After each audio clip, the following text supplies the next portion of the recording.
Hello and welcome to our channel. UP PCS की जो pretty series हमारी चल रही है उसमें आज हम लोग 2019 का पेपर डिस्कस करेंगे। बीते कुछ दिनों से मेरी तबीयत ठीक नहीं थी तो आप लोगों के लिए वीडियोस मैं नहीं बना पा रही थी। अब थोड़ा सा ठीक फील कर रही हूँ तो फिर से शुरुआत कर देते हैं अपनी इस सीरीज की। 2019 का जो पेपर है उसे शुरू करने से पहले आपको बता दूं कि अभी 16 तारीख को आईएएस का प्री का पेपर हुआ था जिसमें बहुत सारे क्वेश्चन हमारे इस पीवाईक्यू सीरीज के भी थे।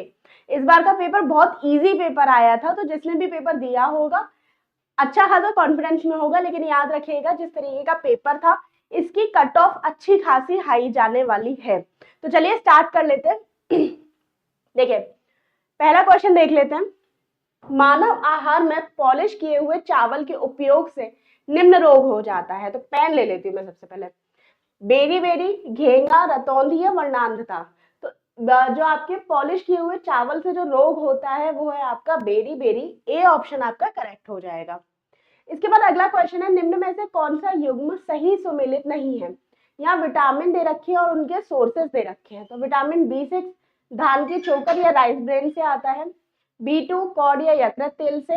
विटामिन ई गेहूं अंकुर तेल। विटामिन के अल्फा अल्फा। तो देखिए इसका जो सही आंसर हो जाएगा वो विटामिन B2 की टू जो है वो कॉड और यकृत का जो सोर्स है वो नहीं है विटामिन 2 का, ये विटामिन 12 का है। याद रखिएगा बी ऑप्शन आपका करेक्ट होगा। इसके बाद अगला क्वेश्चन है, दो कथन दे रखी है। कथन ए में है कि अधिकांश विटामिन मानव शरीर में संश्लेषित नहीं किए जा सकते। ठीक है, मानव अंग केवल अनिवार्य सूक्ष्म पोषक तत्वों का ही संश्लेषण करता है। तो इसका सही जो उत्तर है वो हो जाएगा आपका सी, यानी कि जो कथन ए है वो तो आपका करेक्ट है, लेकिन जो कथन आर है ये आपका गलत है। देखिए कई बार ऐसा होता है कि क्वेश्चंस का आंसर आपको नहीं पता होता है, तो उसमें कुछ ऐसे कीवर्ड्स जुड़े होते हैं जिनकी सहायता से आप क्वेश्चन का राइट आंसर ढूंढ सकते हैं, पता कर सकते हैं। जैसे कि इस क्वेश्चन के एग्जाम्पल में देख लीजिए, यहाँ केवल जो शब्द लिखा हुआ है ना, याद रखिएगा कोई भी ऐसा सेंटेंस जिसमें स्पेशली किसी पे जोर दिया जा रहा हो, जैसे केवल शब्द आ गया हो या प्राय शब्द आ गया हो या सिर्फ शब्द आ गया हो, तो इस तरीके के जो शब्द होते हैं वो स्पेशली गलत आंसर के ही होते हैं, वो ज्यादातर गलत आंसर के ही शब्द माने जाते हैं। अब इसका क्या है कि अधिकांश विटामिन मानव शरीर में संश्लेषित नहीं किए जा सकते, सही बात है। आप लोग जानते हैं विटामिन डी के लिए आपको धूप की जरूरत होती है, ये सेंटेंस सही हो जाएगा। साथ ही साथ इसमें मानव अंग केवल अनिवार्य सूक्ष्म पोषक तत्वों का ही संश्लेषण करता है, तो ये सही नहीं है। अगला चौथा क्वेश्चन है, दो सूचियां दे रखी हैं। केवलार, टेक्साल, जिंक फास्फोट और नाइट्रोसेलुलोज, इसका संबंध किससे है वो बताना है। तो देखिए केवलार का संबंध है आपका संश्लेषित रेशा से। टेक्साल का संबंध है आपके कैंसर रोधी दवा से। जिंक फास्फाइड का संबंध है आपके रोडेंट नाशी। और नाइट्रोसेलुलोज का संबंध है विस्फोटक से। बी ऑप्शन आपका करेक्ट होगा। ठीक है, हम लोग पेन दूसरा ले लेते हैं। चलिए अगला क्वेश्चन है आपका, निम्नलिखित में से किसी वस्तु के नमूने को हवा में खुला रखने पर कुछ समय बाद गायब हो जाता है, जैसे कपूर, नेफ्थलीन या शुष्क बर्फ। इस घटना को कहते हैं, क्या कहते हैं वो बताना है। तो ऊर्ध्वपातन कहते हैं, वाष्पीकरण, विसरण या विकिरण। देखिए जो कई क्रियाएं होती है, जैसे ठोस है यानी कि सॉलिड कोई चीज है, ठीक है, उसे आप सीधा के सीधा गैस में परिवर्तित कर रहे हैं। ठीक है, सॉलिड से बर्फ होगा वो नहीं है, सॉलिड से अगर कोई चीज गैस में परिवर्तित होती है तो उसे हम ऊर्ध्वपातन कहते हैं। ठीक है, ये ऊर्ध्वपातन की क्रिया होती है। इसके अलावा वाष्पीकरण की बात की जाए तो वाष्पीकरण आपको पता है कि जैसे जो पानी ठंडा होता है या मटके में जो पानी ठंडा होता है वो सारी क्रियाएं वाष्पीकरण के द्वारा ही होती हैं।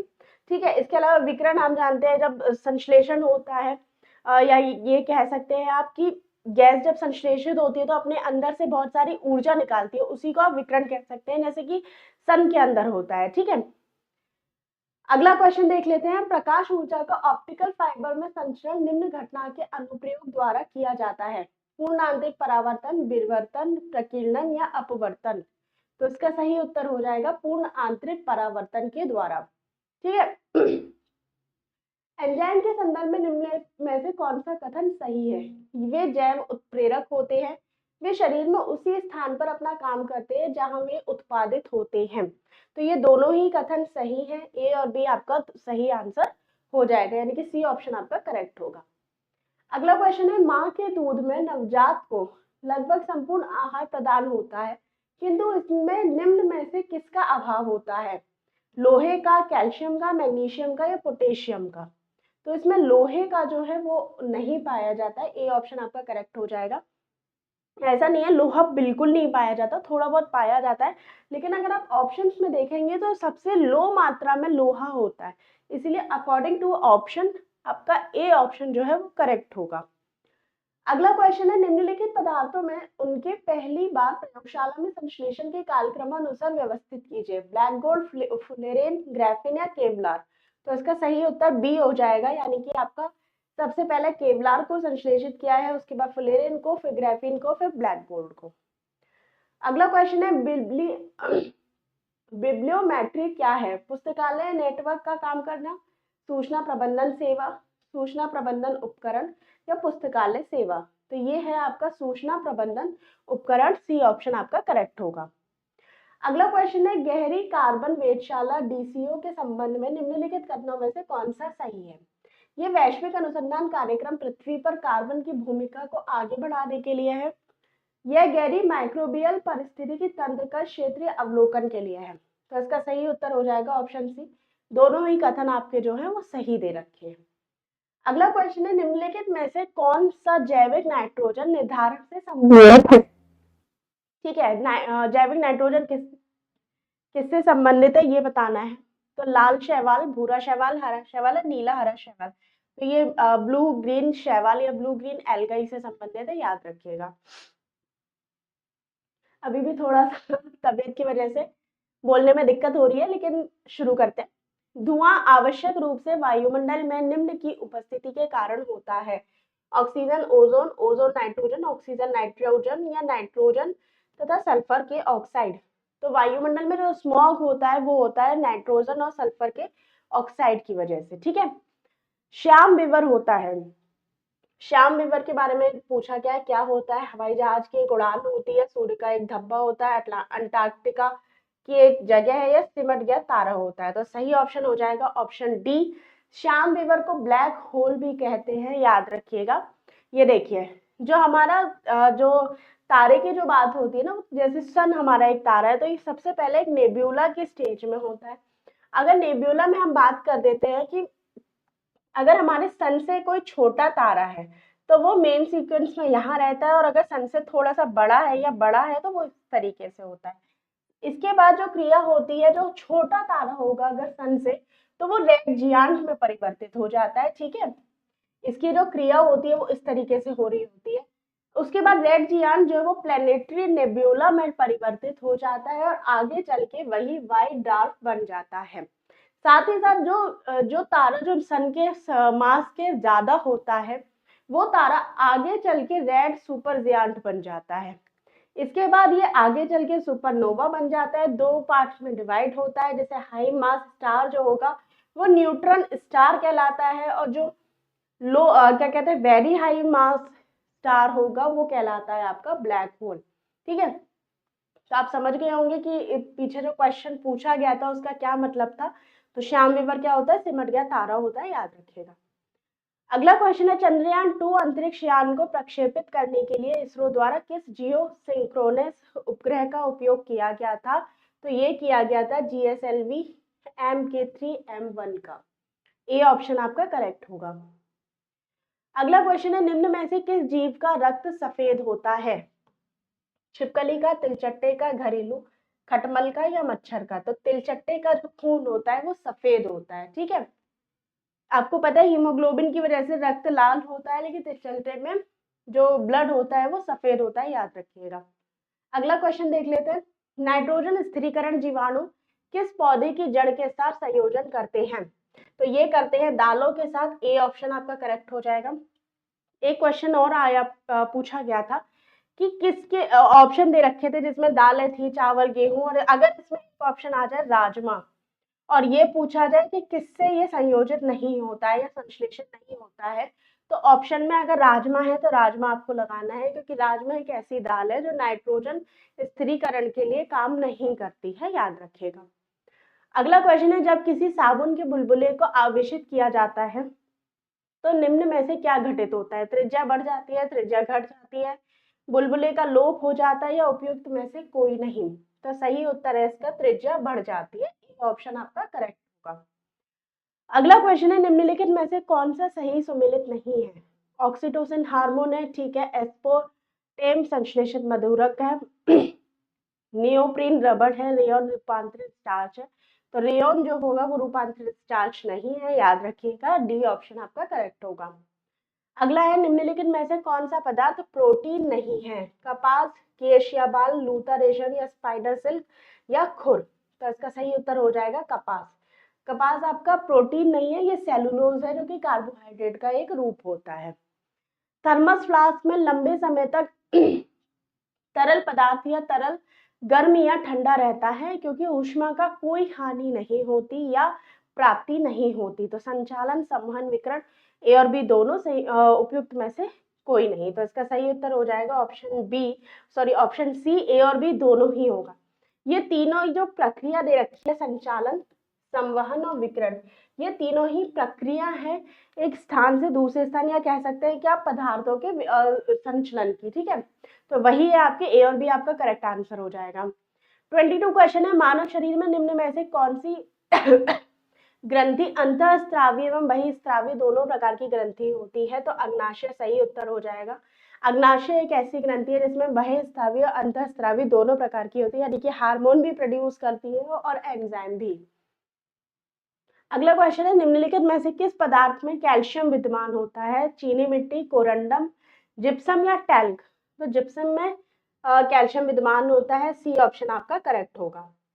अगला क्वेश्चन है, निम्न में से कौन सा सही सुमेलित नहीं है? सिल्वर ब्रोमाइड कृत्रिम प्रकाश संश्लेषण, सिल्वर आयोडाइड कृत्रिम वर्षा, लिथियम बायोकार्बोनेट गठिया का उपचार, या दूधिया मैग्नीशियम प्रति अम्ल?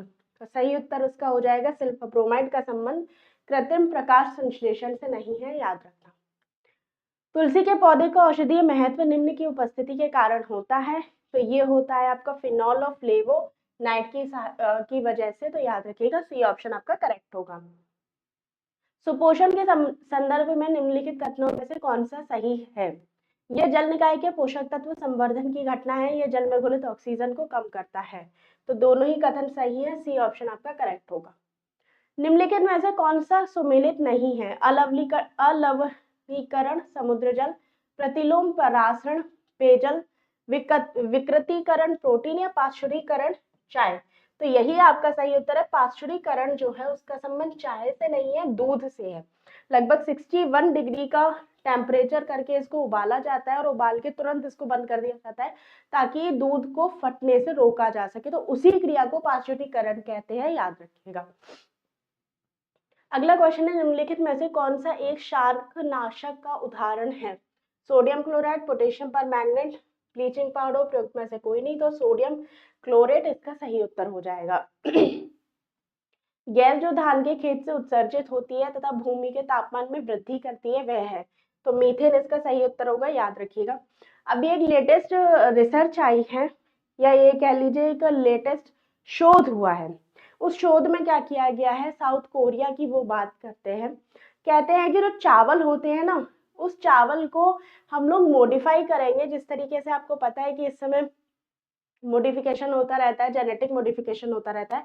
तो जो बीफ होता है ना, हम उसको चावल के अंदर डाल देंगे ताकि बीफ वाले चावल ही उत्पादित हो सके या प्रोड्यूस हो सके, ठीक है। क्यों इसका कारण बोला गया है? इसका कारण, एक कारण इसमें ग्रीन हाउस गैस जो कि मीथेन से संबंधित है, उससे भी है क्योंकि जो जानवरों की चौकर होती है ना, जैसे वो चबाते हैं जो चीज, उससे मीथेन गैस प्रोड्यूस होती है जो कि ग्रीन हाउस गैस है और वायुमंडल के लिए बहुत ज्यादा हानिकारक है। तो उसकी रोकथाम के लिए हम लोगों ने, या कह लीजिए साउथ कोरिया वालों ने, एक ऐसे चावल का विकास किया, एक ऐसा चावल बनाया जेनेटिक मॉडिफिकेशन के द्वारा, जिससे कि उसको ऑटोमेटिकली बीफ के द्वारा ही पकाया जाता है। कुछ प्रक्रिया है, जैसे मैं इसके लिए एक अलग से वीडियो ले आऊंगी। वो लोग क्या कर रहे हैं कि जो बीफ होता है उसका एक रेशा निकालते हैं, उसको उसके चावल के अंदर डालते हैं, फिर वो प्रोड्यूस करते हैं। ठीक है, तो याद रखिएगा। अगला क्वेश्चन है दो कथन दे रखे हैं। अकबर, पहला कथन है अकबर ने शेरशाह की तरह राज्य के सिक्कों के प्रचलन को नियमित करने का प्रयास किया। कारण दे रखा है, ये कथन नहीं है, कारण है। ठीक है, कारण है आपका शेरशाह की मुद्रा पद्धति के समान अकबर के समय ताम्र का प्रमुख सिक्का दाम था। तो इसका सही उत्तर हो जाएगा ए और बी दोनों ही सही है, लेकिन व्याख्या नहीं कर रहा है, याद रखिएगा। अगला क्वेश्चन देख लेते हैं। युद्धों को उनके कालक्रम के अनुसार बनाना है। सरनाल, बिलग्राम, धर्मत और जजाऊ। तो इसका सही उत्तर हो जाएगा ऑप्शन सी। देखिए, जो सरनाल का युद्ध हुआ था वो हुआ था आपके 1572 में, धर्मत का युद्ध हुआ था 1658 में, जजाऊ का युद्ध हुआ था 1707 में और बिलग्राम का युद्ध हुआ था 1540 में। तो बी सी ऑप्शन जो होगा वो आपका करेक्ट हो जाएगा। ठीक है,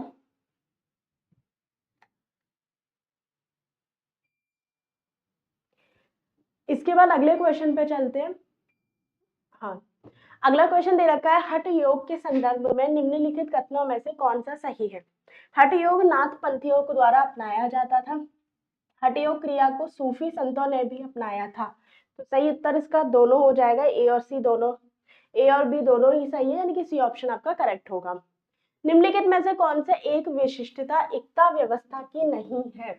तो एकता व्यवस्था की क्या विशिष्टता नहीं है आपका, ये है एकता से एकत्रित राजस्व सीधे सुल्तान के खाते में जाता था, यही नहीं होगा, सी ऑप्शन आपका करेक्ट है, बाकी आपके तीनों ही एकता से संबंधित हैं। अगला क्वेश्चन है जिसमें पुस्तकें और उनके लेखक दे रखे हैं। तबकात नासिरी जिसके लेके मिन्हा उस सिराज और जसरा जानी है। तारिक या फिरोज शाही, शम से सिराज अफीक है। तुगलक नामा इब्न बतूता ने लिखी है। हुमायूं नामा गुलबदन बेगम ने लिखी है। तो इसका सही उत्तर हो जाएगा ऑप्शन सी, तुगलक नामा इब्न बतूता ने नहीं बल्कि अमीर खुसरो ने लिखी है, याद रखिएगा। अगला क्वेश्चन है नेटिव मैरिज एक्ट किस वर्ष पारित हुआ था। तो 1872 में पारित हुआ था, बी ऑप्शन का करेक्ट है। नेटिव मैरिज एक्ट में क्या हुआ था, जो बच्चियों की शादी की उम्र थी उसको 14 से बढ़ा दिया गया था। ठीक है, तो यही है उसका।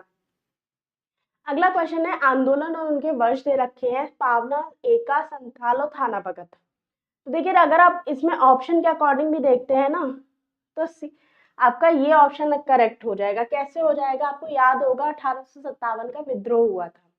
जब आप 1857 के विद्रोह की बात करते हैं, ठीक है, जब आप विद्रोह की बात करते हैं तो विद्रोह पे पहले ही 1857 के विद्रोह से पहले एक क्षेत्रीय विद्रोहों की बात की जाती है, जिसमें कि आपका जो विद्रोह होता है वो सबसे जो लेटेस्ट विद्रोह होता है वो होता है आपका संथाल विद्रोह। तो ये इसमें जो डेट दे रखी है 1855 से 1856, उससे आप ऑप्शन से इसका आंसर लगा सकते हैं। ठीक है, तो पावना हुआ था 1873 में, एका हुआ था 1922 में और ताना भगत विद्रोह हुआ था आपके 1914 में। सी ऑप्शन आपका करेक्ट होगा।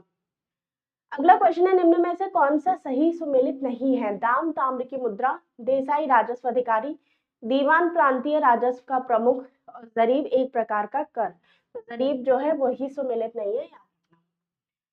इसमें फिर से सूचियां दे रखी हैं। मुल्ला दाऊद, दामोदर कवि, सोमनाथ, अमीर खुसरो। तो देखिए क्या क्या है, देखिए मुल्ला दाऊद ने क्या लिखा है, मुल्ला दाऊद ने चंदायन लिखा है, सही है। दामोदर कवि ने पद्मावती कथा लिखी है। सोमनाथ के द्वारा राग विबोध लिखा गया और अमीर खुसरो ने आशिका लिखी है, बी ऑप्शन आपका करेक्ट होगा। अगला क्वेश्चन है निम्नलिखित राजाओं में से किसने अकबर के पूर्व तानसेन को संरक्षण दिया था, यानी कि तानसेन अकबर से पहले किसके शासनकाल में था वो बताना है। तो ये था आपके भाटा के राजा रामचंद्र सिंह के अंडर या संरक्षण में। ठीक है, 40वां क्वेश्चन है राजवंश और उनकी राजधानी दे रखी है। पल्लव, पांडे, यादव या काकतीय। ठीक है, तो इसका सही उत्तर हो जाएगा ऑप्शन डी। पल्लवों की राजधानी कांची थी, पांडे की राजधानी मदुरा थी, यादवों की राजधानी देवगिरी और काकतीय वंश की राजधानी वारंगल थी, याद रखना। 41वां क्वेश्चन है निम्नलिखित स्मारकों को उनके कालक्रम अनुसार व्यवस्थित करना है। राबिया दौरानी का मकबरा औरंगाबाद, शेरशाह सूरी का मकबरा सासाराम, हुमायूं का मकबरा दिल्ली, अटाला मस्जिद जौनपुर। तो सही उत्तर इसका हो जाएगा ऑप्शन बी, याद रखिए। मनसबदारी व्यवस्था के संदर्भ में निम्नलिखित कथनों में से कौन सा सही है? मनसबदारी व्यवस्था कुलीन वर्ग से संबंधित थी जिसे अकबर ने प्रारंभ किया। मनसबदारी व्यवस्था पैतृक था। ठीक है तो आपका केवल एक ही सही है। मनसबदारी का जो पद था ना वो पैतृक नहीं था, याद रखना। अगला क्वेश्चन दे रखा है आपका 43 क्वेश्चन है। इलाहाबाद की संधि, मैंगलोर की संधि, सालबाई की संधि और मद्रास की संधि। संधियों का टाइम दे रखा है। तो देखिए इलाहाबाद की संधि 1765 में हुई थी जब आपका युद्ध होता है। ठीक है 1765 में संधि हुई थी, तो इसका सही उत्तर हो जाएगा आपका ऑप्शन सी। इसके बाद मैंगलोर की जो संधि होती है वो 1784 में होती है। सालबाई की संधि 1782 में और मद्रास की संधि होती है आपकी 1769 में। ठीक है अगला क्वेश्चन देख लेते हैं। निम्नलिखित में से किस मंदिर को विदर्भ के खजुराहो के रूप में भी जाना जाता है? तो ये जाना जाता है मार्कंडेश्वर मंदिर को। ए ऑप्शन आपका करेक्ट होगा। अगला क्वेश्चन है घटना और उसका वर्ष बताना है। भारतीय जल सेना अधिनियम 1927 में, सविनय अवज्ञा 1930 में, द्वितीय गोलमेज सम्मेलन 1931 और सांप्रदायिक निर्णय 1933। तो सही उत्तर हो जाएगा आपका सांप्रदायिक निर्णय 1933 जो है वो सही सुमेलित नहीं है।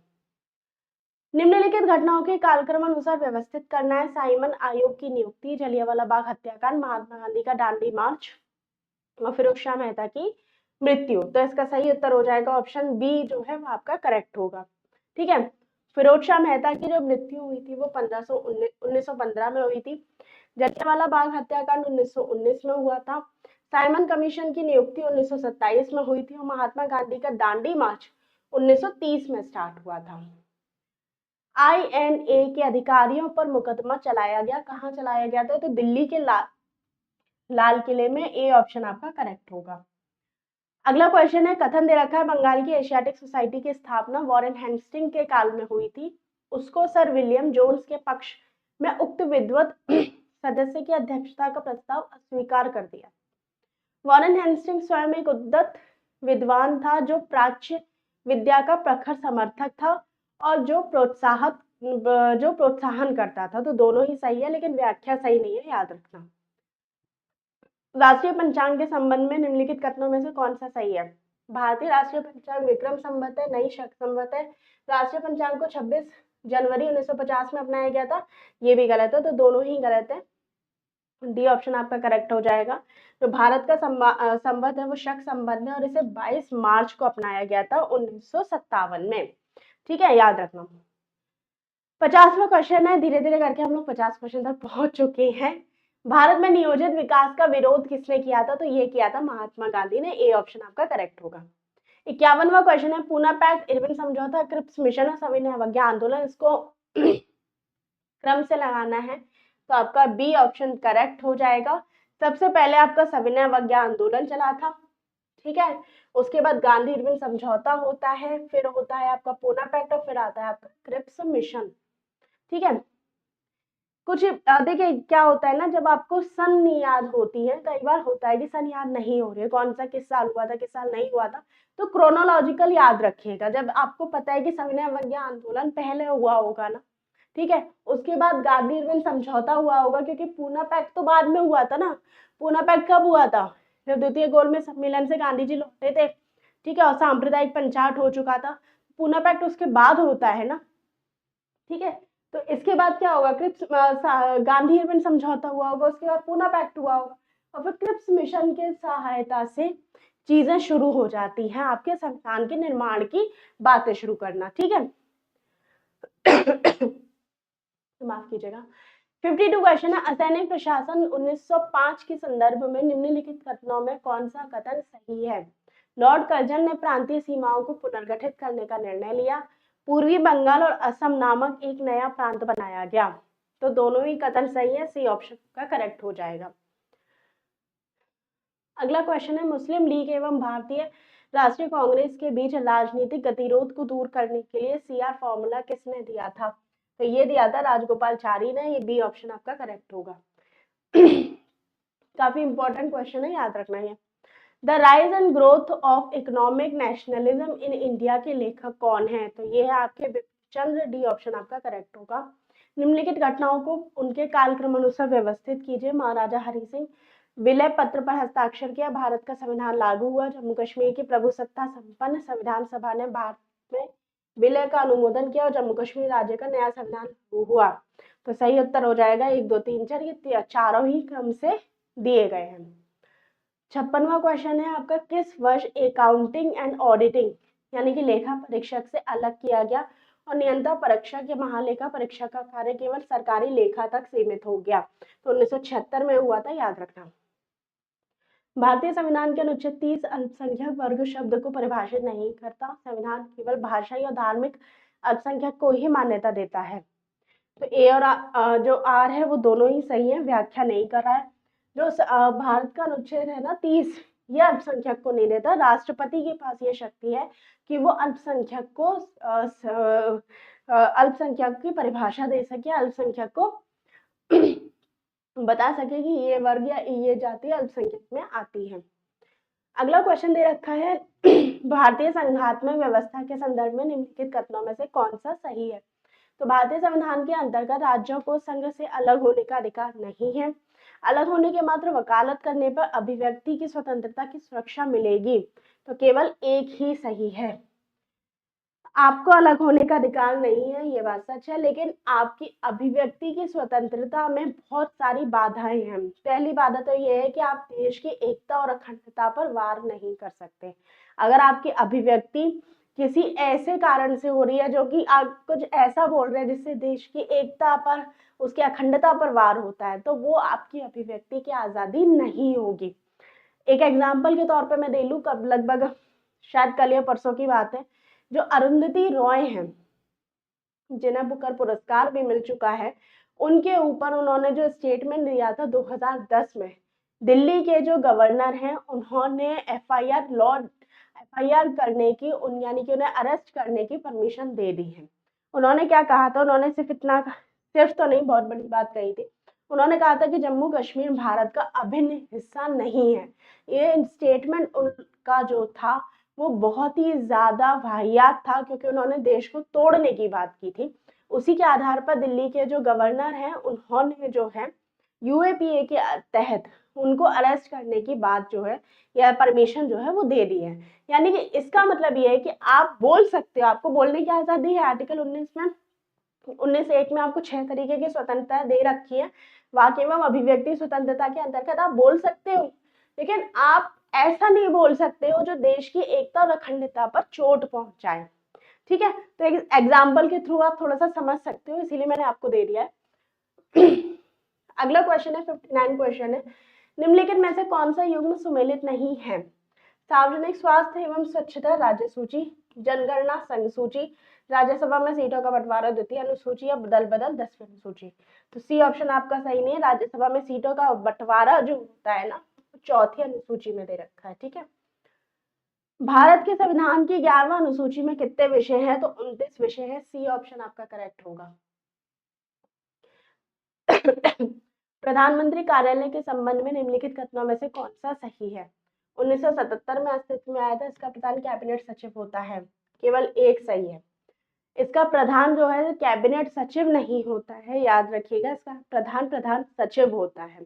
साथ ही साथ 1977 में जब ये अपने अस्तित्व में आया था, तब से ही पीएमओ की जो भूमिका है वो बहुत ज्यादा इम्पोर्टेंट हो गई है, खास तौर पर उस टाइम पे जब एक दल की सरकार होती है।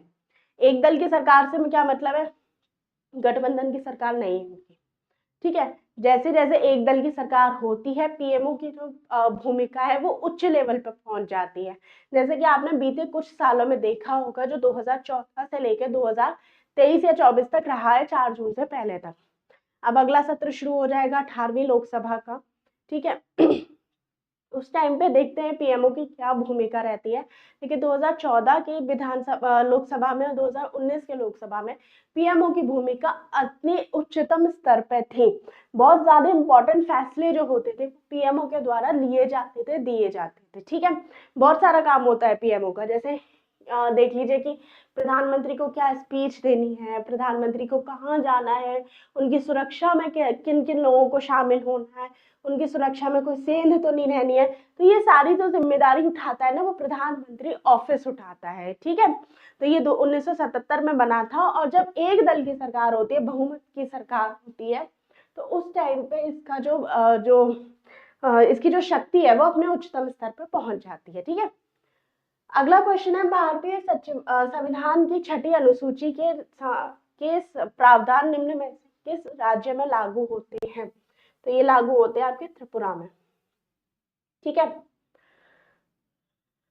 अगला क्वेश्चन देख लेते हैं, निम्नलिखित में से कौन सा सम्मिलित नहीं है? बंदी प्रत्यक्षकरण, to have the body of परमादेश, वी कमांड, प्रतिषेध, टू बी सर्टिफाइड, या अधिकार प्रच्छा, बाय व्हाट अथॉरिटी? तो इसका सही उत्तर हो जाएगा आपका प्रतिषेध का मतलब टू बी सर्टिफाइड नहीं होता, बल्कि टू बी सर्टिफाइड मतलब होता है उत्प्रेक्षा का। ठीक है, तो सी ऑप्शन आपका करेक्ट होगा। धन विधेयक भारत के संविधान में किस अनुच्छेद में परिभाषित किया गया है? तो 110 परिभाषित किया गया है। धन विधेयक, कोई भी विधेयक धन विधेयक है या नहीं है, इसका निर्णय कौन लेता है? इसका आंसर आपको मुझे कमेंट बॉक्स में देना है, याद रखना। निम्नलिखित में से भारत के संविधान के किसमें पर्यावरण किस तत्व में पर्यावरण संरक्षण, संवर्धन तथा वन्य जीव की रक्षा का प्रावधान है? केवल राज्य के नीति निर्देशक तत्वों में, मूल कर्तव्यों में, या दोनों में? तो दोनों में दे रखा है, सी ऑप्शन आपका करेक्ट होगा।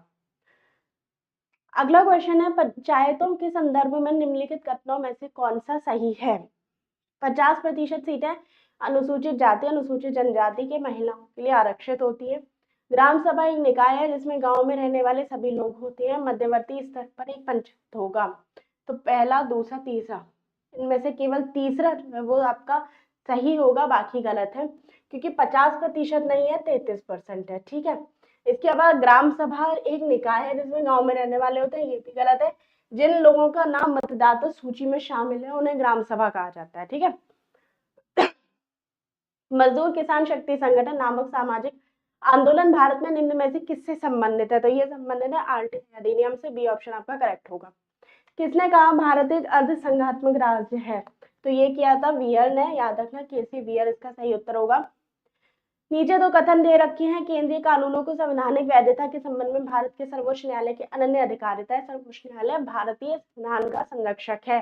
तो दोनों ही कथन सही हैं और आपकी व्याख्या भी सही है, ए ऑप्शन आपका करेक्ट होगा। भारत के राष्ट्रीय पंचायती राज दिवस कब मनाया जाता है? 24 अप्रैल को, डी ऑप्शन आपका करेक्ट होगा। 42वें संविधान संशोधन द्वारा किस अनुच्छेद के माध्यम में श्रमिकों की प्रबंधन में भागीदारी सुनिश्चित की गई है? ये की गई है 43A में, डी ऑप्शन जो होगा वो आपका करेक्ट होगा। संविधान की प्रस्तावना का विधिक स्वरूप क्या है? ये लागू किया जा सकता है, ये लागू नहीं किया जा सकता, विशेष परिस्थितियों में लागू हो सकता है, उपरोक्त में से कोई नहीं। तो ये सीधा सीधा है, लागू नहीं किया जा सकता, बी ऑप्शन आपका करेक्ट है। भारतीय संविधान के अनुच्छेद 162 किससे संबंधित है? तो ये संबंधित है आपके राज्य की कार्यपालिका शक्ति के विस्तार से, डी ऑप्शन आपका करेक्ट होगा। अगला क्वेश्चन है, निम्नलिखित में से कौन सा भारत में सतत विकास लक्ष्यों के कार्यान्वयन के लिए एक नोडल संस्था है? तो ये आपकी नीति आयोग, सी ऑप्शन आपका करेक्ट है। बताइएगा, आपके लिए एक और क्वेश्चन है। पहला क्वेश्चन तो आपको बताना है धन विधेयक किसने कौन परिभाषित करता है, और दूसरा क्वेश्चन ये है कि नीति आयोग की स्थापना कब हुई थी। दोनों ही क्वेश्चन आपको कमेंट बॉक्स में देने हैं। ठीक है, लघु उद्योगों के लिए बनी निम्न समितियों को कालक्रम अनुसार व्यवस्थित कीजिए। नायक समिति, आबिद हुसैन समिति, एस कोहली समिति, या कार्वे समिति? तो सही उत्तर हो जाएगा ऑप्शन बी, याद रखिएगा। अगला क्वेश्चन है, सूची 1 और 2 को सम्मिलित कीजिए। अंधत्व नियंत्रण हेतु राष्ट्रीय कार्यक्रम, समन्वित बाल विकास योजना, राष्ट्रीय कुष्ठ निवारण, या राष्ट्रीय ग्रामीण मिशन? तो इसका सही उत्तर हो जाएगा ऑप्शन सी। जो अंधत्व नियंत्रण है वो 1976 में बनी थी। समन्वित बाल विकास की स्थापना 1975 में होती है। कुष्ठ निवारण कार्यक्रम 1983 और ग्रामीण स्वास्थ्य मिशन 2005। अगला क्वेश्चन है, हाल के वर्षों में भारत में महिलाओं के लिए श्रम की भागीदारी की दर में तेजी से गिरावट आई है। पारिवारिक आय में सुधार एवं शिक्षा में वृद्धि के कारण से श्रम की भागीदारी दर में गिरावट आई है। तो दोनों ही कथन सही है, लेकिन व्याख्या नहीं है, याद रखना। भारत में निर्भरता अनुपात घट रहा है। कब घट रहा है? जब 1559 साल की जनसंख्या सापेक्षता अधिक। ठीक है, निर्भरता अनुपात घट रहा है, सी ऑप्शन आपका करेक्ट होगा। अगला है 79 क्वेश्चन है, निम्नलिखित में से कौन सा सतत विकास लक्ष्य भारत में 2030 तक सभी के लिए पानी की उपलब्धता और इसके स्थायी प्रबंधन का लक्षित करेगा? तो ये करता है एसडीजी 6, याद रखना। ये आपके दे रखे हैं सस्टेनेबल डेवलपमेंट गोल्स 2030 तक आप कंप्लीट कर लें। ठीक है, जिसमें पहला है no poverty, zero hunger, good health, quality education, gender equality, clean water and station sanitization, affordable and clean energy, decent work, economic growth, industry innovation and infrastructure, reduced inequality, sustainable cities and communities, responsible consumption and production। इसके अलावा 13 में रखा है climate action, life below water, life on land, peace, justice and strong institution and partnership for the goals. तो ये आपके development goals हैं, याद रखना, इनसे क्वेश्चन आता रहता है। ठीक है, अगला है समृद्धि एक ही सीमा पर। सीमा की अवधारणा का प्रतिपादन किसके द्वारा किया गया? तो ये किया गया था टिप ऑफ रोम के द्वारा, याद रखना। 81वां क्वेश्चन है, वर्ष के अधिकांश हिस्से में बेरोजगार रहने वाले व्यक्तियों की संख्या को कहा जाता है? क्या कहा जाता है? तो ये कहा जाता है सामान्य स्थिति बेरोजगारी। ठीक है, अगला क्वेश्चन है, कॉर्पोरेट सामाजिक उत्तरदायित्व के संदर्भ में निम्नलिखित कथनों में से कौन सा सही है? कंपनी एक्ट 2014 CSR को अनिवार्य बना दिया गया। इसके अंतर्गत आने वाली कंपनियों को अपने वार्षिक शुद्ध लाभ का 1% CSR गतिविधि पर व्यय करना था। तो ये ना तो एक सही है ना दूसरा सही है, यानी कि डी ऑप्शन आपका करेक्ट होगा। ठीक है,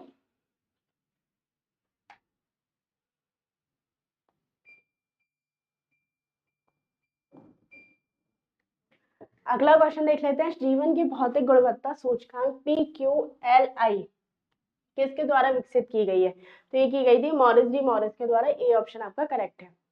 अगला क्वेश्चन है, मानव विकास सूचकांक HDI एक सतत विकास लक्ष्यों पर आधारित है। भारतीय राज्यों की वरीयता में धनात्मक संबंध है। एसडीजी लक्ष्यों के आधार पर आधारभूत आयाम शिक्षा और स्वास्थ्य में घनिष्ठता तक अंतर संबंधित है। तो ये दोनों ही कथन आपके सही है और व्याख्या भी की गई है, ए ऑप्शन आपका करेक्ट होगा। बहुआयामी निर्धनता सूचकांक शामिल है। तो ये तीनों ही आपके निर्धनता सूचकांक में शामिल है, तो आपका डी ऑप्शन आपका करेक्ट होगा। नागरिक पंजीकरण प्रणाली के अंतर्गत कितने दिनों के भीतर जन्म तथा मृत्यु की घटना भारत में रजिस्ट्रेशन कराना अनिवार्य रूप से, ठीक है, रजिस्ट्रेशन कराना कानूनी रूप से अनिवार्य होगा? तो 21 दिन इसका सही उत्तर है। ठीक है, नागरिक पंजीकरण प्रणाली के अंतर्गत कितने दिनों के भीतर जन्म तथा मृत्यु दर की घटना को आपको रजिस्ट्रेशन कराना है? तो 21 दिन के अंदर अंदर अगर आप करा लेते हैं तो यही आपका वैलिड डेट रहती है। राष्ट्रीय परिवार स्वास्थ्य सर्वेक्षण 5 शामिल नहीं करता। क्या नहीं करता? HIV परीक्षण, सी ऑप्शन आपका करेक्ट होगा। पर्यावरणीय कुजेंटस वर्ग पर्यावरणीय क्षति एवं प्रति व्यक्ति जीडीपी के मध्य संबंध दर्शाता है। इस पर्यावरण कुजेंटस वर्ग को का आकार किस प्रकार का होता है? तो उल्टा यू आकार का होता है। ठीक है, यानी कि इस तरीके का होता है। अगला क्वेश्चन है आपका, सतत विकास मानव समाज के कल्याण हेतु महत्वपूर्ण है। ठीक है, सतत विकास से अभिप्राय ऐसे विकास से है जो भावी पीढ़ियों की जरूरत पूरा करने की योग्यता को प्रभावित किए बिना वर्तमान समय की आवश्यकता पूरी करता है। तो दोनों ही सही है और व्याख्या भी सही की गई है। निम्नलिखित में से किस प्रत्यक्ष लाभ योजना को Guinness book of world record द्वारा विश्व की सबसे बड़ी प्रत्यक्ष लाभ योजना माना गया है? तो ये है आपकी पहल योजना, बी ऑप्शन आपका करेक्ट होगा। 91वां क्वेश्चन है, राष्ट्रीय खाद्य सुरक्षा अधिनियम के संदर्भ में निम्नलिखित में से कौन सा कथन सही है? ये 75% ग्रामीण और 50% शहरी जनसंख्या का आच्छादित करता है। महिलाओं और बच्चों को पोषण संबंधी सहायता विशेष पर ध्यान देता है। 18 साल की आयु से अधिक की सबसे बड़ी महिला परिवार की मुखिया होगी। तो इसका सही उत्तर हो जाएगा ऑप्शन डी। तीनों ही कथन आपके सही हैं। भारत में पट्टेदारी सुधार के उपायों के संदर्भ में निम्नलिखित कथनों में से कौन सा सही है? लगान विनिमय, अवधि की सुरक्षा, पट्टेदारी स्वामित्व। तो ये तीनों ही सही है, डी ऑप्शन आपका करेक्ट होगा। 93 क्वेश्चन है, भारत में सार्वजनिक क्षेत्र के कार्यों में संदर्भ में कौन सा कथन सही है? सार्वजनिक उपयोगिता संसाधन प्रदान करना, सामाजिक और आर्थिक ऊपरी पूंजी का निर्माण, संतुलन क्षेत्र और क्षेत्रकारी क्षेत्र के विकास सुनिश्चित करना, समतावादी लक्ष्यों को आगे बढ़ाना। तो सही उत्तर इसका हो जाएगा, चारों ही सही है, यानी कि सी ऑप्शन आपका करेक्ट है। 94 क्वेश्चन है, राष्ट्रीय सामाजिक सहायता कार्यक्रम में गरीबी रेखा से नीचे के लिए निम्न कार्यक्रमों को शामिल नहीं किया जाएगा। राष्ट्रीय परिवार लाभ कार्यक्रम, अन्नपूर्णा, महिला किसान सशक्तिकरण परियोजना या उपरोक्त सभी। तो महिला किसान सशक्तिकरण परियोजना को शामिल नहीं किया जाएगा, याद रखिएगा, ठीक है।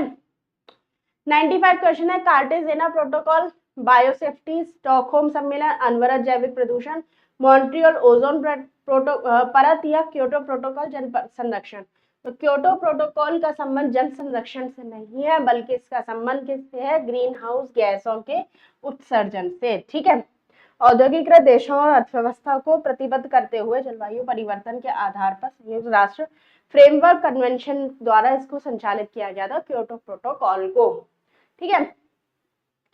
क्योटो प्रोटोकॉल में ये देख लीजिए आगे 192 के नेशंस हैं जो क्या कहते हैं क्योटो प्रोटोकॉल में। अब अमेरिका ने इससे अपनी हिस्सेदारी वापस ले ली है, ट्रम्प के टाइम की बात है।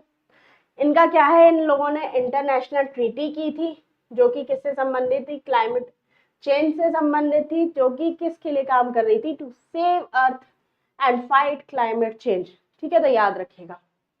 अगला क्वेश्चन है, पारिस्थितिकी तंत्र की में एक पोषी स्तर से दूसरे पोषी स्तर में स्थानांतरण से ऊर्जा की मात्रा बढ़ती है, घटती है, स्थिर रहती है, बढ़ सकती है, घट भी सकती है। तो घटती है, ये याद रखना, ठीक है।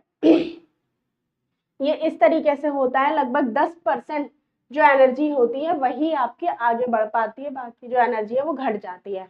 ये आपको पता है, ये प्रोड्यूसर्स हैं, ठीक है, ट्री है, ग्रास है, प्लांट्स है, क्रॉप्स हैं, ठीक है। इनको खाने वाले प्राइमरी कंजप्शन हो गए, कंज्यूमर्स हो गए, जैसे बटरफ्लाई, ग्रास ऊपर, आंट, कैटरपिलर, बी, ठीक है। इन लोगों को कौन खाएंगे, सेकेंडरी कंज्यूमर्स खाएंगे। तो देखिए इनकी 10% एनर्जी जा रही है इसमें, ठीक है, इनकी 10% जा रही है इसमें, इनकी कितनी जा रही है 10%, ठीक है, और ईगल में भी जा रही है आपकी 10%। तो ये 10% की जो एनर्जी होती है वही आगे ट्रांसफर हो पाती है, बाकी एनर्जी आपकी घटती जाती है, ठीक है। अगला क्वेश्चन है, भारत में सबसे अधिक जैव विविधता संपन्न क्षेत्र है, तो वो क्षेत्र है आपका पश्चिमी घाट, सी ऑप्शन आपका करेक्ट होगा। भारत द्वारा भूमि तटस्थता प्राप्त करने का लक्ष्य रखा गया है 2030 तक, ठीक है। भूमि तटस्थता यानी कि जो आपके जो रेगिस्तानी जो क्षेत्र होते हैं उनसे रिलेटेड ये है, 2019 का क्वेश्चन है। और 2019 में उस टाइम पे नोएडा में सम्मेलन हुआ था डेजर्टिफिकेशन का, जिसमें पीयूष गोयल जी के द्वारा, ये जो तत्कालीन मंत्री थे उनके द्वारा ये बात कही गई थी कि भूमि तटस्थता रखी जाएगी 2030 तक। तो लगभग आने ही वाला, याद रखिएगा, इस टाइप से क्वेश्चन आपको आने वाली परीक्षाओं में भी मिल सकते हैं। इकोसिस्टम के संबंध में निम्न में से कौन सा कथन सत्य है, प्राथमिक उपभोक्ता उत्पादक पर न्यूनतम रूप से आश्रित है, प्राथमिक उपभोक्ता उत्पादकों संख्या में अधिक होते हैं, उत्पादक प्राथमिक उपभोक्ताओं से अधिक होते हैं, द्वितीय उपभोक्ता अधिकतम होने के साथ साथ बहुत ही शक्तिशाली होते हैं। तो सही उत्तर उसका हो जाएगा ऑप्शन सी।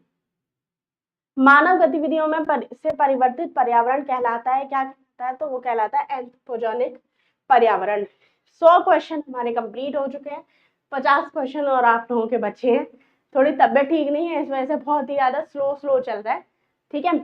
चलिए, निम्नलिखित में से कौन सा वायु प्रदूषण के जैविक सूचक का प्रसिद्ध उदाहरण है, तो ये है आपका लाइकेन, ठीक है। इसको आप कह सकते हैं कि जो पॉल्यूशन इंडिकेटर का काम भी करते हैं ये, ठीक है। अगला 102वां क्वेश्चन है, निम्न घटनाओं को उनके प्रारंभ के कालक्रम अनुसार व्यवस्थित कीजिए, वन्य जीव संरक्षण, जैव विविधता अधिनियम, ठीक है, वन्य जीव संरक्षण जैव विविधता अधिनियम प्रोजेक्ट आएगा, प्रोजेक्ट हाथी। तो इसका सही उत्तर हो जाएगा ऑप्शन सी, जो ए है वो आपका सही हो जाएगा। वन्य जीव संरक्षण 1972 में आया था, जैव विविधता अधिनियम 2002 में, प्रोजेक्ट टाइगर 1973 में, प्रोजेक्ट हाथी 1992 के आसपास का था ये, ठीक है। अगला क्वेश्चन है, निम्नलिखित में से कौन सा एल्बिडो से संबंधित है, संचार शक्ति, अवशोषित शक्ति, उत्सर्जक शक्ति या वापसी की शक्ति। तो वापसी की शक्ति जो है वो एल्बिडो से संबंधित है। डी ऑप्शन आपका करेक्ट हो जाएगा। याद रखिएगा, मैंने अपनी पहली क्लासेस में भी आपको बताया था कि ये सन है, इसके द्वारा जितनी भी आपकी किरणें आ रही है ये आपकी पृथ्वी है, जितनी अवशोषित कर रहा है वो अलग है, कुछ तो सीधे ही बिना वायु क्या कहते हैं धरती पर आए वापस लौट जाती है, कुछ जो धरती से वापस होती है उन्हीं को हम कहते हैं क्या क्या, ठीक है, तो सीधे चली जाती है, उसी को एल्बिडो कहा जाता है, याद रखना। अगला है, नीचे दो कथन दिए गए हैं। उष्णकटिबंधीय देशों में तितलियों की प्रजातियां सर्वाधिक संख्या में पाई जाती है, तितलियां का कम तापमान में नहीं रह सकती। तो दोनों ही कथन सही है और ए और बी आपकी व्याख्या भी की गई है। 105वां क्वेश्चन है, वनस्पति प्रकार और क्षेत्र है मक्खी, फिम्बस, चैप्रेल, मेटोरेल। तो इसका सही उत्तर हो जाएगा ऑप्शन सी, यानी कि माकवी जो है वो आपके भूमध्य सागर से संबंधित है, फिम्बस दक्षिण अफ्रीका, ठीक है, चैप्रेल जो है कैलिफोर्निया में, मेट्रोल चिली में है। अगला प्रश्न है, इसमें भी सूचियां दे रखी हैं और राजधानियां बतानी है। तो उज्बेकिस्तान की राजधानी ताशकंद है, ताजिकिस्तान की दुशांबे है, किर्गिस्तान के बिश्केक है, तुर्कमेनिस्तान की अशगात है, अशगाबाद है, याद रखिएगा। तो डी ऑप्शन आपका करेक्ट होगा। प्राकृतिक वनस्पति और क्षेत्र है अधिजीवी वनस्पति, ठीक है, अधिजीवी का संबंध भूमध्य सागर से है, बबूल का संबंध आपके सहारा मरुस्थल से है, बेओबाब का संबंध है आपके सवाना से और देवदार का संबंध है भूमध्य सागर से। तो सी ऑप्शन जो होगा वो आपका करेक्ट होगा। 108वां क्वेश्चन देख लेते हैं। जनजातीय स्थान दे रखे हैं pygmy, Congo basin, Angami, Nagaland, Inu, Japan और किर्गिज सूडान। तो इसमें बताना है कौन सा सुमेलित नहीं है, तो किर्गिज जो है वो आपका सुमेलित नहीं है, याद रखिए। अगला क्वेश्चन है आपका, हिंद महासागर में कई बड़ी शक्तियों को का सैन्य अड्डा बना है, ठीक है, हिंद महासागर से निकटवर्ती देशों में बहुत भौगोलिक राजनीतिक लाभ है। तो ये दोनों ही कथन सही है, ठीक है, लेकिन व्याख्या नहीं की गई है, याद रखिएगा। बी ऑप्शन आपका करेक्ट होगा। मध्य भारत में स्थित पहाड़ियों का पश्चिम से पूर्व निम्न में से कौन सा सही क्रम है? तो सतपुड़ा, महादेव, मैकाल और छोटा नागपुर, यही सही क्रम है, याद रखिए। ये देखिए, ये माउंटेन रेंजेस दे रखी हैं आपकी, ठीक है, जिसमें ये ऊपर पामीर का पठार है, ऐसे हिंदुकुश, कुल्लून पहाड़ी, काराकोरम, लद्दाख, जास्कर, ग्रेटर हिमालय, पीर पंजा, धौलाधर, ठीक है, लेजर हिमालय, शिवालिक, कैलाश रेंज, ये सारी आपकी दे रखी है। और जो हमारा क्वेश्चन पूछा है जिसमें आपका सतपुरा, ये रहा, मैकाल, ठीक है, महादेव और आपका ये आ जाता है छोटा नागपुर का क्षेत्र। अगला क्वेश्चन है, 111वां क्वेश्चन है, भारत में सर्वाधिक सघनता वाला भूकंपीय क्षेत्र हिमालय क्षेत्र में स्थित है, हिमालय में कई अनुदैर्ध्य उत्क्रम क्षेत्र अवस्थित है। तो ये दोनों ही कथन सही है और व्याख्या भी इसकी सही की गई है। याद रखिएगा कि भारत में जो है वो भूकंप के लिए तो क्षेत्र अच्छा खासा है, भूकंपीय गतिविधियां होती रहती है, लेकिन ज्वालामुखी गतिविधियां नहीं होती है, तो उसका रीजन भी आपको देना है, ठीक है।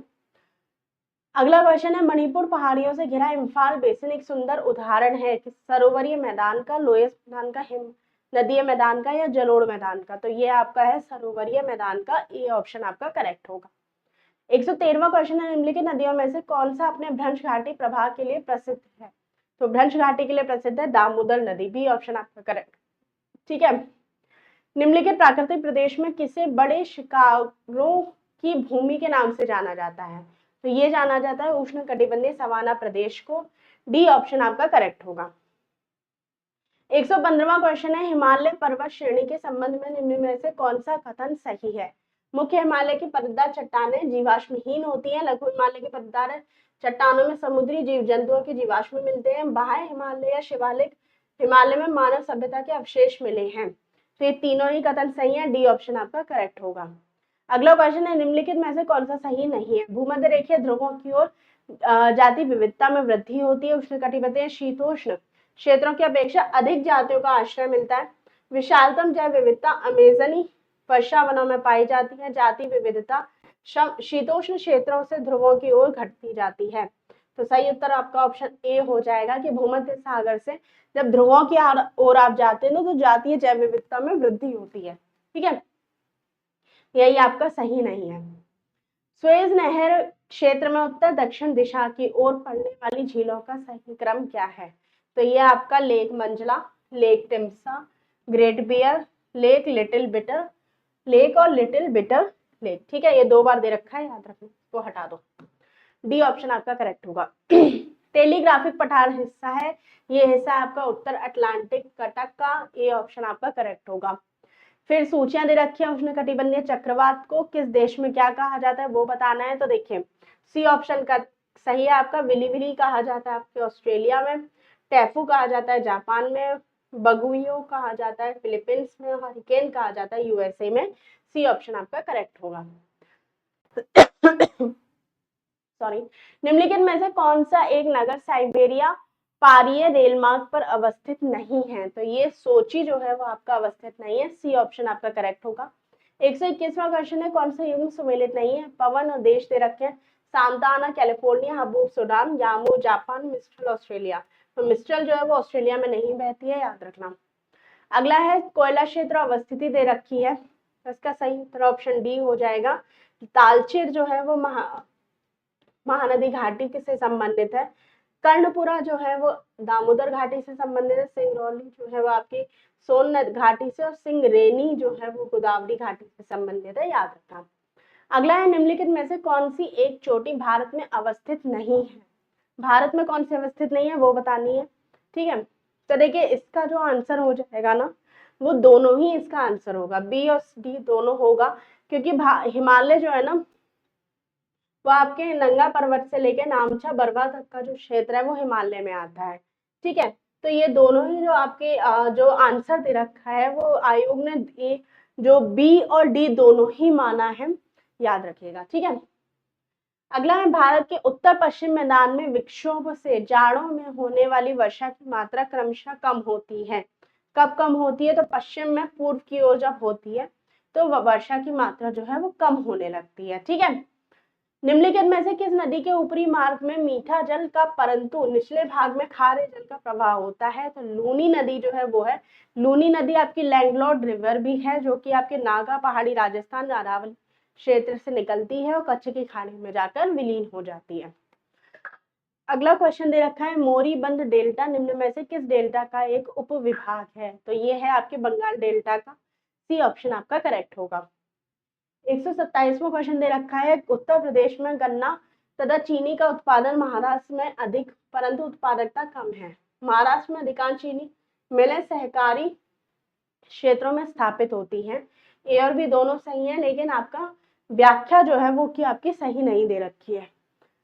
128वां क्वेश्चन है, 128वां क्वेश्चन है, कौन सा दुनिया का पहला 100% जैविक राज्य है, क्वींसलैंड, कैलिफोर्निया, सिक्किम या क्यूबेक, तो सही उत्तर जो है आपका दे रखा है वो है आपका सिक्किम, सी ऑप्शन जो है वो आपका करेक्ट हो जाएगा।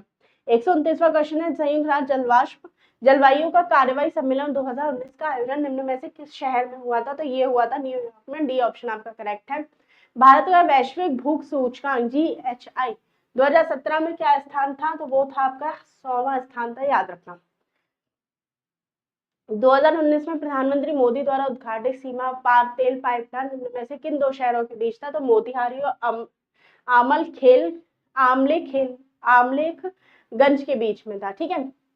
132वां क्वेश्चन है, यूनेस्को विश्व धरोहर समिति द्वारा इसके किस शहर में संपन्न हुए 43वें सत्र में जयपुर को विश्व धरोहर स्थल के रूप में सूचीबद्ध किया गया, तो बाकू अजरबैजान में इसको शामिल किया गया था। IMF के नव नियुक्त प्रबंधक निदेशक थे, कौन थे, क्रिस्टलिया जॉर्जीवा, ए ऑप्शन आपका करेक्ट हो जाएगा। भारत सरकार द्वारा अक्टूबर 10, 2019 को प्रतिभाशाली बच्चों के कौशल समृद्धि में प्रोत्साहन हेतु प्रारंभ किया गया राष्ट्रीय कार्यक्रम है आपका ध्रुव, सी ऑप्शन आपका करेक्ट है। थॉमस के, Greta Thunberg, doctor Usha Kiran, carry lamb, कौन कौन है इनको बताना है, तो देखिए ग्रेटा थनबर्ग आपको पता है पर्यावरणीय कार्यकर्ता है और इसका जो सही आंसर है वो ऑप्शन डी होगा। थॉमस के ब्रिटिश टूर एंड ट्रेवल से संबंधित है, ग्रेटा थुनबर्ग पर्यावरणीय कार्यकर्ता है, उषा किरण का संबंध भारत भारती सम्मान विजेता है और कैरी लैम है आपके हांगकांग के नेता। 136वां क्वेश्चन दे रखा है आपका 2019 में जल शक्ति मंत्रालय द्वारा प्रारंभ की गई ग्रामीण स्वच्छता रणनीति निम्न में से किस अवधि से संबंधित है, तो यह है आपके 2019 से लेके 2029 तक। फिर आपके देखिए चक्रवात से संबंधित आ चुके हैं कि अगस्त सितंबर में कौन सा सबसे ज्यादा प्रभावित क्षेत्र रहा था, तो डोरियन इसका जो सही उत्तर हो जाएगा डोरियन, हेजिबीस, लेकिमा और मिटागा। तो देखिए डोरियन का संबंध किससे है? बहामास से। हेजिबीस का संबंध है आपके जापान से, लेकिमा चीन, ठीक है, और मिटागा जेजू दक्षिण कोरिया। तो डी ऑप्शन आपका करेक्ट होगा, ठीक है। अगला क्वेश्चन है, अक्टूबर 2019 में भारत में किस अफ्रीकी देश में अपना उच्चायोग स्थापित करने की घोषणा की है? तो ये सियरा नेवेदा में की है, डी ऑप्शन आपका करेक्ट है। 139 नीति आयोग द्वारा भारत में नवाचार सूचकांक 2019 में कौन सा शीर्ष स्थल था? तो वो था कर्नाटक। निम्नलिखित क्षेत्रों में किसमें दुर्लभ उपलब्धि के लिए वैश्विक 500 पुरस्कार दिया जाता है? तो पर्यावरण संरक्षण के लिए दिया जाता है, बी ऑप्शन आपका करेक्ट होगा। 2019 में अर्थशास्त्र का नोबेल पुरस्कार दूसरी बार किस महिला को दिया गया? इस पुरस्कार से सम्मानित होने वाली प्रथम महिला कौन है? तो ये है आपके एलियार ओस्ट्रोम, ठीक है। तो डी ऑप्शन आपका करेक्ट होगा। बुकर प्राइज 2019 में पुस्तक गर्ल वुमेन अदर के लेखक कौन है? तो ये बर्नार्डिन इवारिस्तो। 143वां क्वेश्चन है, विश्व महिला एकल बैडमिंटन मुकाबले में भारत को पहला स्वर्ण पदक दिलाने के लिए पीवी सिंधु फाइनल मैच में किसको हराया था पीवी सिंधु ने? तो ये था नोजोमी ओकुहारा को। पैरा एथलीट दीपा मलिक, जिन्हें 2019 में राजीव गांधी खेल पुरस्कार भी दिया गया था, किस खेल से संबंधित है? तो गोला फेंक से संबंधित है आपकी दीपा मलिक। 145वां क्वेश्चन है, भारतीय भाषाओं का केंद्रीय संस्थान निम्न में से किस स्थान पर अवस्थित है? मैसूर में अवस्थित है, याद रखिएगा। भारत के सबसे बड़े चरखे के संदर्भ में निम्नलिखित में से कौन सा है? इसका उद्घाटन नोएडा में हुआ था। इसका उपयोग किए प्लास्टिक कचरे से बना हुआ है, तो दोनों ही सही है। स्मृति ईरानी ने इसका उद्घाटन किया था उस समय, याद रखना। अंतरराष्ट्रीय सौर संगठन सचिवालय वर्तमान में किस स्थान पर है? गुरुग्राम में है। कमेंट में बता दीजिएगा कि आप लोग कितने इसके सदस्य हैं, ठीक है। अभी लेटेस्ट कौन सा जुड़ा है? 100% सौर ऊर्जा पर चलने वाला भारतवर्ष का पहला केंद्र शासित प्रदेश है आपका दीव, ठीक है। सी ऑप्शन आपका करेक्ट होगा। भारतीय प्रधानमंत्री नरेंद्र मोदी ने हाल ही में भूटान में किस जल विद्युत परियोजना का उद्घाटन किया था? तो ये किया था मांगदेछू विद्युत परियोजना का उद्घाटन।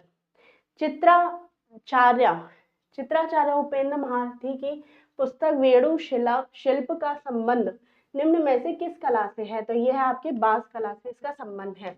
तो आज हम लोगों ने आपके, ठीक है, आपके सारे के सारे क्वेश्चंस जो हैं 150 क्वेश्चन वो कंप्लीट कर लिए हैं। 2019 का जो हमारा पेपर है वो आपका कंप्लीट हो चुका है, ठीक है। 2019 का पेपर कंप्लीट हो चुका है। जो मैंने टारगेट रखा था 2013 से लेके 2023 तक का, तो हम 2019 तक का कवर कर चुके हैं। धीरे धीरे करके हम अब इसको थोड़ा सा स्पीड में लेकर आएंगे। कल आपको 2018 का, उसके बाद 17 और 16, 15, 14 और 13 का क्वेश्चन पेपर भी मिल जाएगा। साथ ही साथ एक वीडियो और मैं लेकर आऊंगी जिसमें आपको बताया जाएगा कि किस तरीके से और कैसे 27 अक्टूबर और 22 दिसंबर के लिए तैयारी करनी है। तो आप लोग बने रहिए हमारे चैनल के साथ। अगर आप लोगों ने अभी तक सब्सक्राइब नहीं किया है तो प्लीज़ इसको सब्सक्राइब कर लीजिए और साथ ही साथ और भी लोगों के साथ इसको शेयर कीजिए। धन्यवाद।